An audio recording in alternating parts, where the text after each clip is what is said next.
Sané, secrétaire général de l'IEF de Goudomp. D'abord remercier le préfet qui a voulu bien présider cette rencontre. Je crois que les mesures qui ont été prises sont en tout cas en corrélation avec les mesures que le ministère en tout cas a données.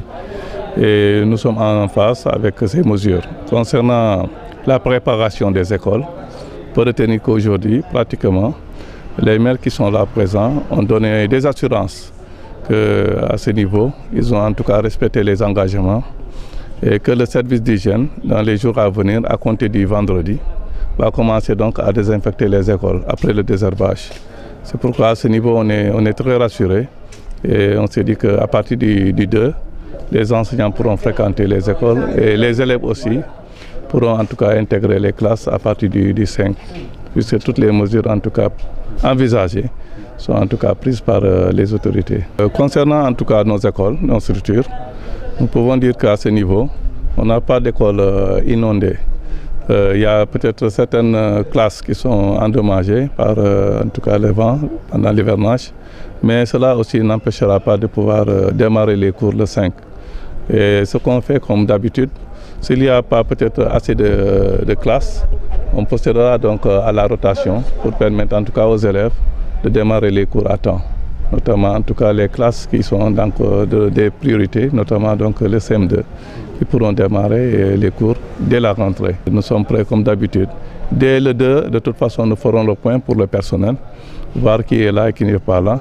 Et à partir du 5 aussi, des tournées seront effectuées dans la commune de Goudomp, comme dans les arrondissements, avec l'aide des sous-préfets et des maires. Nous ferons donc la tournée avec les ICD pour voir ce qui se passe au niveau donc, du département. En tout cas, tout le département en tout cas, sera sillonné pour que les cours puissent démarrer effectivement le 5 et qu'il n'y ait pas de rupture aussi à partir de ce démarrage des cours. Comparé à l'année passée, donc il y a un gain puisqu'on était à 60%. Là, on est à 70%, donc plus de 70%. On peut dire que ce taux quand même est très satisfaisant et on va continuer à œuvrer pour en tout cas booster ce taux-là et réussir en tout cas toujours à être en tout cas parmi les écoles ou bien les IEF qui auront les bons résultats, puisque en tout cas le travail qui se fait ici, c'est un travail en amont, c'est-à-dire la préparation, les essais, les élèves aussi qu'on documente en leur donnant des fascicules. On pense que tout ça en tout cas a contribué à obtenir ces résultats et nous allons continuer en tout cas dans cette dynamique. Voilà, merci beaucoup. Donc comme à l'accoutumée, donc nous avons tenu ces CDD préparatifs de la rentrée des classes pour cette année scolaire 2023-2024. Donc c'était pour revenir, d'abord faire un bilan par rapport à l'année scolaire de l'année dernière et ensuite nous projeter sur cette année scolaire par rapport aux dispositions pratiques qu'il faut prendre relativement au désherbage, à la désinfection des salles de classe, mais également au plan administratif, diligenter également les feuilles de déplacement, mais éventuellement également plaider quand même pour le manque de personnel pour certains établissements, de faire la situation d'une manière générale et aussi demander aux maires quand même d'accompagner ce processus, les communautés également qui doivent s'impliquer pour pouvoir quand même faire le nécessaire afin que nous puissions avoir un démarrage effectif pour le 5 octobre. Pour le mouvement du personnel, effectivement, nous avons connu cette année-ci beaucoup de départs, comme à l'accoutumée, parce que Goudomp, c'est pratiquement une zone de départ.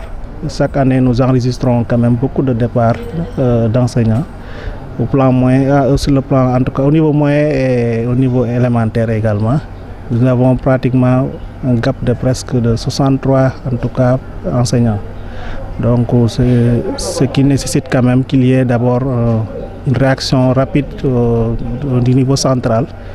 Et nous osons espérer quand même que les dispositions nécessaires seront prises allant dans le sens pour combler ce gap. Et le nombre de départs également que nous avons enregistré. Donc, comme pour dire qu'une chose est de constater, de combler le gap, mais également aussi de satisfaire la demande, parce que nous avons certes des départs très importants, mais aussi la demande aussi est plus qu'importante. L'autre aspect, c'est peut-être pour revenir sur les abris provisoires. Il faut quand même reconnaître qu'il y a eu des avancées dans ce en tout cas dans cet aspect des abris provisoires. Nous avons remarqué quand même que le taux a quand même diminué parce que nous sommes passés de 35% d'abris provisoires à 16% pratiquement relativement au niveau élémentaire et 5% au niveau moyen. Donc pour vous dire que d'énormes efforts quand même ont été faits. Et nous continuons quand même à faire ce plaidoyer pour que vraiment ce taux puisse encore revenir en baisse.